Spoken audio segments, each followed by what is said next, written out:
तो आज के वीडियो में हम कंपनी रूल के बाकी एक्ट्स एड्रेस करेंगे। तो पिछली वीडियो में हम लोगों ने चार्टर एक्ट 1793 तक की बात की थी और नेक्स्ट एक्ट आता है चार्टर एक्ट 1813, जिसमें इंग्लिश ट्रेडर्स जो थे उनकी डिमांड कम होने लगी थी। और ये डिमांड मेनली इसलिए कम हो रही थी क्योंकि जो नेपोलियन था वो इंग्लैंड को पूरी तरीके से क्रिपल कर दे रहा था कमर्शियली।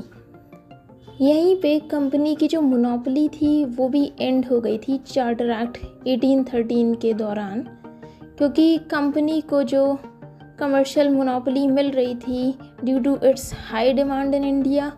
और इसी के साथ ही साथ जो नेटिव्स थे जो लर्न कर चुके थे इंग्लिश, यानी कि जो इंडियंस थे वो इंग्लिश सीख चुके थे, उनको 1 लाख एनुअली प्रोवाइड किया जा रहा था ताकि वो लिटरेचर पढ़ पाएँ और साथ ही साथ साइंटिफिक नॉलेज जो है वो प्रमोट हो पाए हर इंडियंस के माइंड में। ये पहला ऐसा स्टेप था स्टेट के प्रिंसिपल का जो उनकी रिस्पॉन्सिबिलिटी दिखा रही थी regarding our education. Next act आता है चार्टर एक्ट 1833। यहाँ पे जो कंपनी की ट्रेड सिचुएशन थी उसमें ये किया गया था कि जो कंपनी टेरिटरीज पोजेस करती थी इंडिया में और जो रेवेन्यू कलेक्ट करती थी, इन दोनों चीज़ों का टर्म पीरियड बढ़ा दिया गया था। इसी के साथ जो कंपनी की मोनोपोली थी कि सिर्फ वो ही चाइना के साथ ट्रेड कर सकती है और वो ही टी एक्सपोर्ट कर सकती है, और ये दोनों पॉलिसीज़ भी कंपनी के लिए एंड हो गई।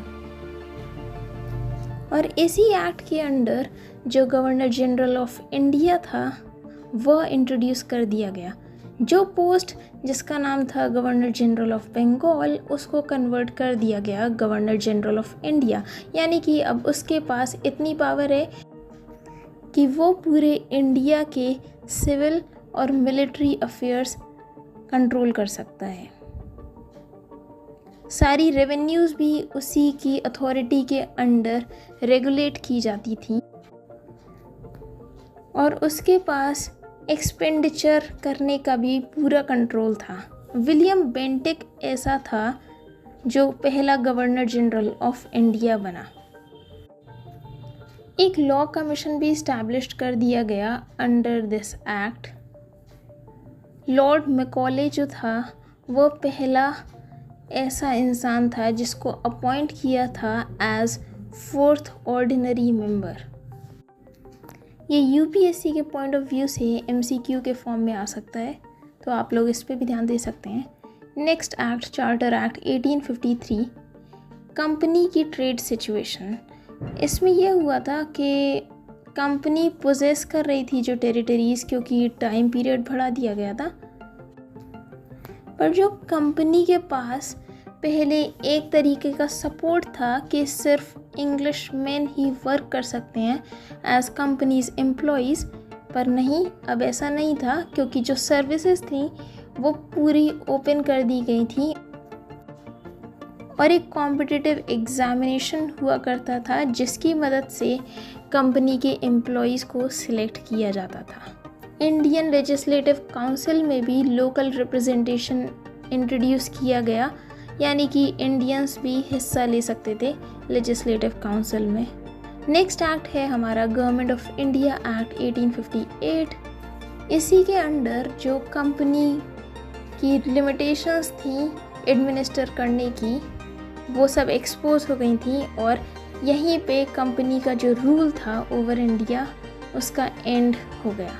इसमें जो डुअल सिस्टम था जो पिट्स इंडिया एक्ट के ड्यूरिंग इंट्रोड्यूस किया गया था वो भी एंड हो गया और अब सिर्फ क्राउन ही इंडिया को गवर्न करेगी और कंपनी का उसमें कोई लेना देना नहीं होगा।